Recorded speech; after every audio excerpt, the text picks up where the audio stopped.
Hi everyone, Father Scott Vanderveer here, today with a reflection on the fourth commandment, that we must honor our father and our mother. Our parents are the ones who God chooses to bring us into the world, who are there to support and love us during the earliest, most tender, most vulnerable times in our life.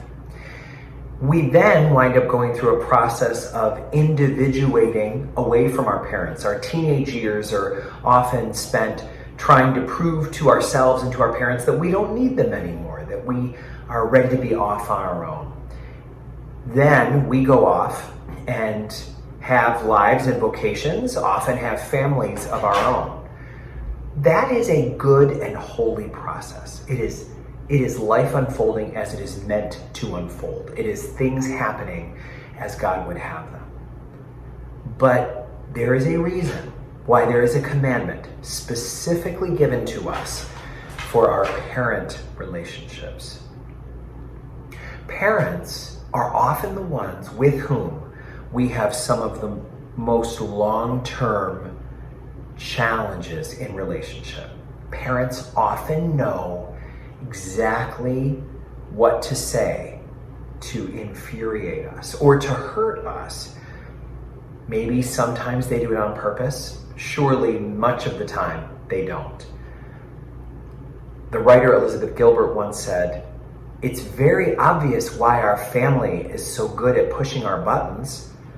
After all, they're the ones who installed them in the first place." Our family installed our buttons. Isn't that a brilliant image? That's why our family is able to push our buttons. They installed them. I think that is a very helpful lens for us to look through as we try to understand our family relationships. The thing that's tricky is that not all of us got parents who are tremendously loving. Some of us got parents who were saddled with an anger problem, or had anxiety or chronic depression. Some of us had parents that drank too much or held us to an unfair standard. And the question is, does any of that allow us to not honor them and to not follow the fourth commandment? No, none of it does. However, notice what the commandment asks us to do. Honor. And notice what it doesn't ask us to do. Communicate all the time. Be a doormat for. Live with. Take the abuse of. On and on and on.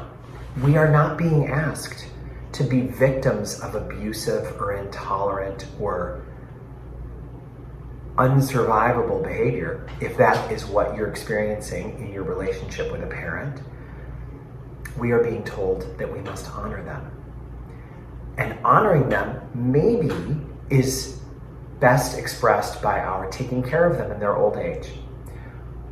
Perhaps it is best expressed by never allowing a big event, a birthday, a Mother or Father's Day, a big family event to go by without finding a way to thank them for what they did well.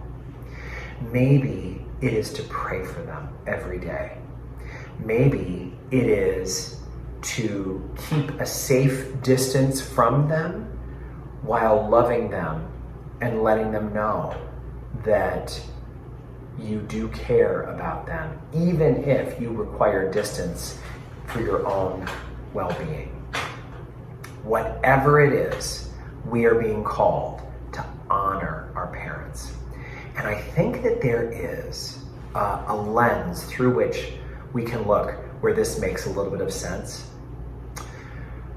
I think it's important for us to recognize that from the 5 sense way of looking at the world, our parents are random people in our lives. A sperm donor and an egg donor who just happened to be the ones who brought us into the world. In that case, from that vantage point, who our parents are feels like just a complete fluke, a chance of nature. However, there are other ways to look at that. From a multisensory standpoint, our parents are more than people who are just insignificant players in our lives. Our parents are people that we were given to by God, that were handpicked for us before we were born, that were selected for a particular reason for our life, who have something that only they can teach us, either actively or passively. To many of us, parents are just random actors in our lives. But from a spiritual standpoint, we must have the humility to ask ourselves, maybe could it be that not until heaven will I fully understand why that couple was chosen to be my parents? Maybe you have a father you never have met and never will meet. Maybe you were raised by a mother who was treated badly by your father. Or maybe your mother abandoned the family and your father is the one who raised you. Maybe you have been the winner of the parent lottery and you have these incredible mom and pop Walton type parents letting you have this incredible life journey. Maybe instead though, you were saddled with addicts who were so out of control in their addiction, you didn't have a childhood at all. What this commandment invites us to think about is, maybe that's not an accident. Maybe there is an order beyond the chaos of that. And maybe, just maybe, we are being called to have the humility to be curious about why those parents might be our parents and to honor them, even in their inadequacy in some important parts of parenting us. Our parents have already been generous to us. Even the worst parents have clearly already given us a huge dose of generosity by the mere fact that we are toilet trained and that we are able to communicate and that you are watching this video now and knew how to access it. The fact that you have a screen to access it on means that someone loved you enough to facilitate your walking and talking. You had diapers changed, you learned how to use the bathroom, and now you are a part of society. If that is all they did, that was a tremendous effort and a great act of generosity. So what do we do in return? We honor them. Honoring might be done at a great distance. It might be done with lots of protections in place. It might be done even if we never meet them.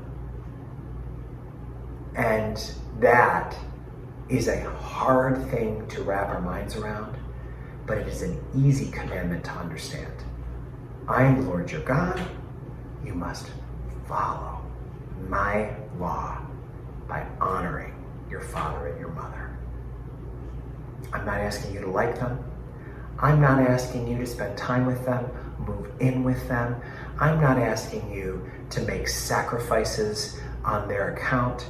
I'm asking you to honor them and to hold yourself accountable to whatever honoring them means for your context. Such a challenging commandment. Aren't they all when you really go deeply into them? And yet, let's pause again and remember, commandments are for our own good. God knows that honoring our parents does not just benefit them, it is for us. I am the Lord your God. Follow my law. Honor your father and your mother. And you will find that my yoke is easy and my burden is light. May God bless you all.